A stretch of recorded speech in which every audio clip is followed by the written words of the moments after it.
Do you spend way too much time focusing on the stuff that when you look back, it just generally does not happen? I'm Chris, and this video I hope will give you a little bit of help in how you can stop that and reclaim some of that time, focus and energy back. You know what I mean, the disasterizing, the worrying, the fretting. This can be in any context. It could be with everything that we've been faced with recently. Lots of cheesy challenges, lots of problems, lots of serious stuff going on. Many of us have had financial worries, job worries, personal life worries, mental health worries. Today, I just want to help you to reclaim some of that power back when it comes towards what you are focusing your energy and your thoughts on. So if you're new to my channel, please do remember to like and subscribe. That would be amazing. And then let's get into it. Are you a disasterizer? Are you one of those people who has a negative thought and then suddenly the spiral starts to happen? Suddenly we start to disasterize. I used to be a huge disasterizer. I used to love having the plan Bs and the plan Cs and the plan Ds and Es and Fs and Zs all worked out just in case.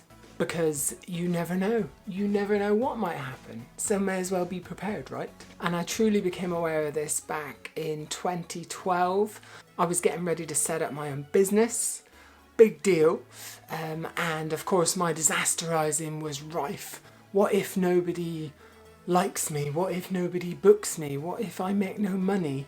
Well, if I make no money, how am I going to support myself and my partner, my lifestyle, our dogs? How are we going to pay the mortgage? We'll be homeless. Disasterizing. And I remember reading a book back then. I'll show you the book. It's a really popular one, Feel the Fear and Do It Anyway.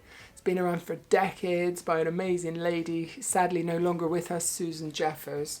Can you guess why I was reading this book? I'll just read you a really short passage that was my major aha moment at this particular point in my life and my career that made me stop in my tracks. And Susan Jeffers writes, "It is reported that over 90% of what we worry about never happens. That means that our negative worries have less than a 10% chance of being correct." I read that one sentence on page 68 and it stopped me in my tracks because that was me. I was focusing all of my energy on that 90% of stuff that when I thought about it just genuinely never happened. And I made a conscious commitment at that point in my life and at that crossroads in my career to make a change. I think it's really important to mention at this point that our brain does so much brilliant stuff for us, but at the same time it also hinders us quite a lot when it comes to this kind of thing. And we live so much of our lives on autopilot. Those automatic responses and thoughts and thinking patterns that we make without even realising it, and it happens in a split second. I do have another video that I will link to with some more help for you on how to switch off that internal autopilot, because it links really nicely to what we're talking about here today. So this is what I now just automatically refer to as my 90-10 rule, thanks to Susan Jeffers. It really helps me to keep focused on that stuff that just probably will not happen. And in a world of constant chaos and constant change, often the only control that we do have is where we put our focus. So this is a hugely powerful mindset technique for us to continuously practice. With this continuous practice, we get gradually better and better at spotting when our mind has gone into that autopilot negative thinking of what probably won't happen. And from there, we can start to manage it.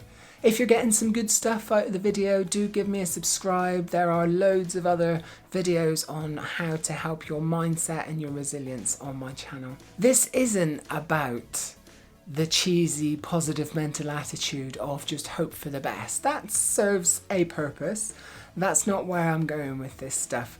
What's extremely important here is that we have to be prepared for that 10%. When the stuff hits the fan, shall we say. All of us have or we will face severe trauma in our lives, and we have to be prepared for those times. So when we're talking about choosing where to focus, it's always with a view that let's build our resilience so that we're ready and that we have a stock of resilience for when we need it, for when that 10% of bad stuff does hit us and does come along, because it will.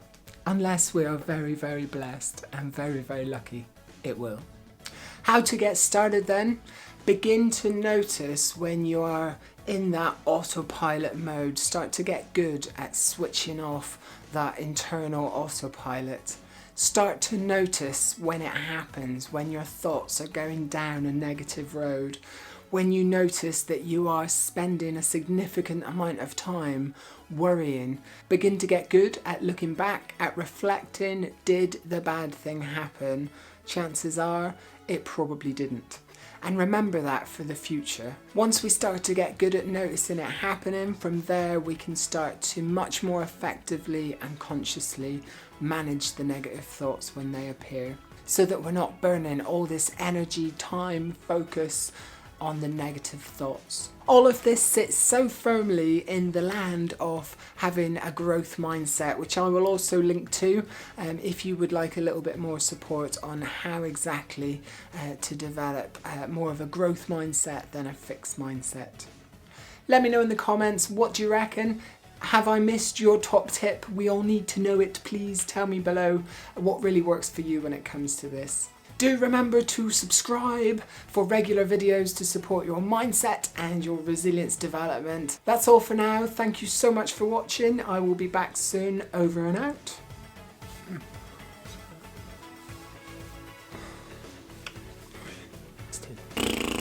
Shut up. To get to that. Why can't I say this thing? That a million times. Ow! Crush my fingers, mate. I'm still recording. Thanks for watching this video. If you enjoyed it, please give it a like and leave a comment, and be sure to subscribe for regular videos to support your mindset and resilience.